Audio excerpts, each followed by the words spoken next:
We've hit that part of the year, baby, where you can actually start to talk about college football games that are going to happen. A big college football game that's going to happen early on in the season. Auburn going to McLean Stadium to play Baylor.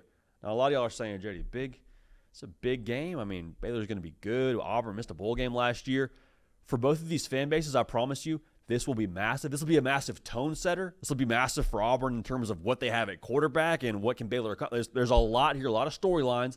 This is going to be a never too early preview for Auburn going to Baylor early on in the season. Auburn currently, right now, favored by 2.5 points. We're going to give you our official prediction in this game here when it gets closer. To make sure you don't miss that official pick, make sure you are subscribed. College football year-round. We're doing a preview for a game right now during the month of May, and the season's not for a few months. We're a little bit crazy for this thing. I know you are too, so we appreciate y'all being locked in. Appreciate y'all being subscribed. First thing I'm watching in this game, man, does Auburn look how they're able to look offensively? That's a weird way to phrase it, but how often have we sat here on a Sunday morning after Auburn lost a football game and said, hey, there's plays out there. There's plays to be made. Hey, Auburn had the advantage on the perimeter. Cam Coleman. Now you got Eric Singleton coming in from Georgia Tech. You upgrade at quarterback. We're not questioning the chops for Auburn from a talent perspective. We're questioning the execution. That hasn't been there for a very long time. Now, Jackson Arnold, a big part of this for him is, can you just throw it to your team, brother? Can you throw it to your team?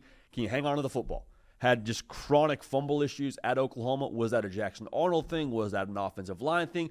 Remains to be seen, but if Jackson Arnold can take care of the football and get the ball to his guys, Auburn's going to be in good shape. Now, it's easier said than done because Dave Aranda now, this kind of flies under the radar. Y'all, Dave Aranda is a defensive savant. I know he's a head coach, and I understand that he doesn't give a lot emotionally, so he doesn't really make a bunch of headlines. Dude knows defensive football.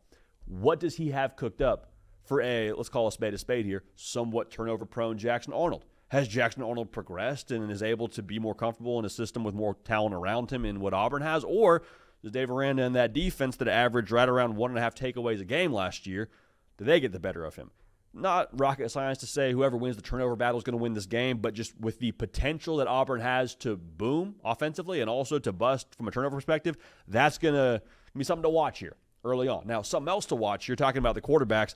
Y'all, Sawyer Robertson might be the best quarterback in college football that most people aren't talking about. I'd venture to say a lot of people don't know about. Guy was top 10 last year in QBR, not in the Big 12, not in Power 4, top 10 in America in QBR. He's had some really big games. Even in the bowl game, he went nuts against LSU. But I want to see a moment from Sawyer Robertson. I want to see the I'm him big dog kind of moment from him, because that's really what you're talking about for Baylor this year, right? You're talking about, can we go win the Big 12? Can we make the college football playoff? A lot of that hinges on what you have at quarterback. Now, I'll say this too. Great quarterbacks show up in big moments, especially in moments where the opposition might have a touch more talent. Now, Auburn, I know they won 5 games last year, so they didn't play to their talent, but your quarterback makes a difference for you when the roster that you have is a little bit less talented than the roster they have. That's what the task is for Sawyer Robertson. And I think when you look at the way this thing could shake out after the fact, like a Baylor win, I don't know if it changes anything with how they view themselves internally, but from just an overall tone of that fan base, if you beat Auburn, it verifies everything you've been talking about this offseason. Because I just told you, Baylor thinks they can go win the Big 12 and make the college football playoff. Full stop. They feel like they had a couple games get away from them last year, most notably the Colorado game. Like Baylor, they feel like is flying under the radar nationally, and I don't disagree. But if you lose the game to Auburn, a team that missed a bowl game last year, you go back to the drawing board as a fan and say, okay, well, how good are we really? And you're not packing it in after a game against Auburn early on in the year, but you are a little bit feeling like, man, did we get ahead of our skis a little bit? I don't think that's the case. I think Baylor can win this football game. I mean, will we pick them? We'll decide when we get closer here. But I tell you what, those games early on in the year in Waco, I get us hot in Auburn, Alabama. Y'all, it's like 110. It is just egregious at McLean Stadium. Also, McLean Stadium, home field advantage.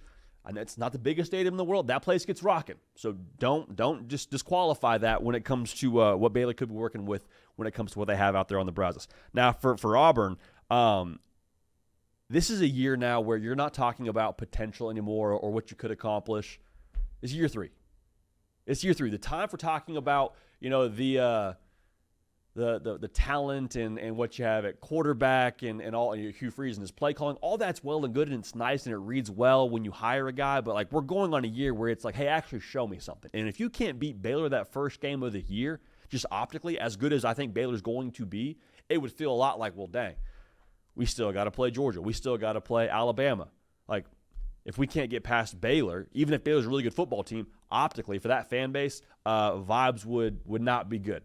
Needless to say, you'd start a little bit at a deficit, I think, when it comes to trying to get the morale with this fan base and trying to get things headed the right direction. Because that was kind of the way it felt last year, right? Auburn, better team in some football games, more talented in some football games. I'll say this, Auburn is more talented in this football game. Hadn't played like it. Hadn't executed like it. Do they see it in this spot? Gosh, you hope so. Start the year right for Auburn. That would do a lot for them here to get things rolling in the right direction in 2025. So I can't wait for this one. I think this is one of the more slept-on games of the first month of the college football season. I'll say this too. Whoever we pick, we're not safe from the narrative. We pick Baylor. Guy went to Baylor. This guy's a homer. What are you talking about? Wife went to Baylor. This guy's totally just rolling with the Bears. We pick Auburn. SEC bias. This guy loves the SEC. So, like, we understand that we're going to have to wear whatever the narrative is here coming out of this one, but I cannot wait for this one. This will be a massive impact game for both sides. Massive impact game for, I think, the outlook for both these teams in their conference. We're locked in. Want y'all locked in too. Make sure you are subscribed. Caden Smith on the ones and the twos. Myself, Judy Pickell. We appreciate y'all. We love y'all. We will keep this party rolling. We will see y'all next time.